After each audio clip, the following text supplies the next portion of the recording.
দরুদ এত বড় ইবাদত, একবার দরুদ পড়লে আল্লাহ তাআলা 10টা রহমত দেন, 10টা গুনাহ মাফ করেন, 10টা মর্যাদা বাড়িয়ে দেন। আল্লাহর ফেরেশতারা দোয়া করে, আল্লাহর রাসূল সাল্লাল্লাহু আলাইহি ওয়াসাল্লামের কাছে দরুদ পৌঁছে দেওয়া হয়, পৌঁছানোর সময় আমার নাম আমার বাবার নাম বলা হয়। এরপরে নবীজি সাল্লাল্লাহু আলাইহি ওয়াসাল্লাম নিজে দোয়া করেন, সালাম দিলে সালামের জবাব দিয়ে দেন। যে বেশি বেশি দরুদ পড়বে আল্লাহ তাআলা তার আরো কিছু মর্যাদা দেবেন।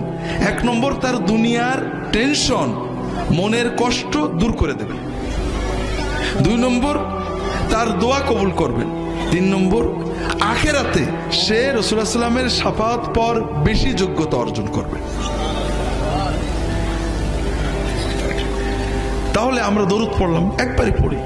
এখন কথা হলো কোন দরুদ পড়ব, ঠিক না? এটাও তো মুসলমানদের ঝগড়ার একটা বড় বিষয়। মুসলমানরা নামাজ রোজা নিয়ে ঝগড়া করে না, হালাল খাওয়া নিয়েও ঝগড়া করে না, কারণ এগুলো আল্লাহ কোরআনে বেশি বলেছেন। আর যেগুলো আল্লাহ কোরআনে বলেননি, রাসূলুল্লাহ সাল্লাল্লাহু আলাইহি ওয়াসাল্লাম মোটে বলেননি, এইগুলো নিয়ে ঝগড়া করে। দরুদ আল্লাহর ইবাদত, ঠিক না ভাই? তবে এটা আল্লাহর কাছে চাওয়া। আপনি যদি না পারেন এমনি বলেন আল্লাহুম্মা সাল্লি আলা মুহাম্মদ, এটাও দরুদ। আল্লাহুম্মা সাল্লি আলা মুহাম্মাদিন ওয়া আলিহি ওয়া সাল্লিম, এটাও দরুদ এবং সালাম। তবে রাসূলুল্লাহ সাল্লাল্লাহু আলাইহি ওয়াসাল্লাম যেটা শিখিয়েছেন সেটা উত্তম। রাসূলুল্লাহ সাল্লাল্লাহু আলাইহি ওয়াসাল্লাম যেটা শিখিয়েছেন, আপনি যদি আল্লাহর কাছে নবীর, তার হাবিবের ভাষায় দরুদ পড়েন, দোয়া করেন, আল্লাহ বেশি খুশি হবে না? তাড়াতাড়ি কবুল হবে না? হ্যাঁ, এই জন্য রাসূলুল্লাহ সাল্লাল্লাহু আলাইহি ওয়াসাল্লাম আমাদেরকে দরুদ ইব্রাহিমী শিখিয়েছেন, নামাজে আমরা যেটা পড়ি। এছাড়াও ছোট ছোট দরুদ আছে, আমার রাহে বিলায়াতে অনেকগুলো দরুদের সুন্নত দরুদ আছে, পড়তে পারেন। যে কোনো দরুদ আপনি একবার পড়লেন, এখনো শেষ হয়নি, আপনি আল্লাহর জিকির করলেন আজানের সাথে, নবীর দরুদ পড়লেন। রাসূলুল্লাহ সাল্লাল্লাহু আলাইহি ওয়াসাল্লাম বলছেন, সুম্মা সাল্লু আলাইয়া, তোমরা আমার উপরে আজানের পরে দরুদ পড়বে।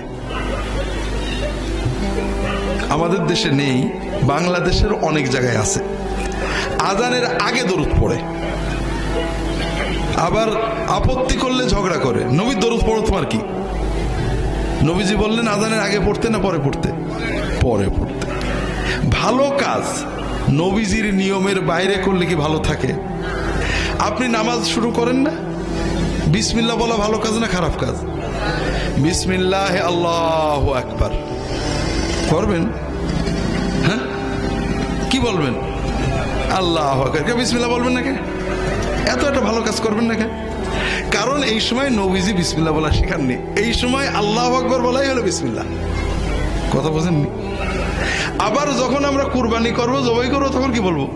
বিসমিল্লাহ আল্লাহু আকবার, এটা ঠিক আছে। ওই সময় নবীজি বিসমিল্লাহ আল্লাহু আকবার বলেছেন। কথা বোঝেননি?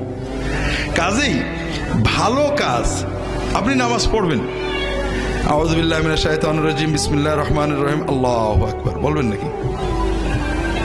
আউযু বিল্লাহ ভালো কথা, বিসমিল্লাহ ভালো কথা, কিন্তু ইবাদত বন্দেগী নবীর শিক্ষার বাইরে যুক্তি তর্ক দিয়ে বানানোর মানেই হলো আপনি নবী মানেন না। নবী যে মানে সে যুক্তি খোঁজে না, সে নবী খোঁজে। আর নবী যে মানে না সে কি খোঁজে? যুক্তি খোঁজে। আমার দেখতে হবে নবী কেমন করে করেছেন আলাইহিস সালাতু ওয়াস সালাম।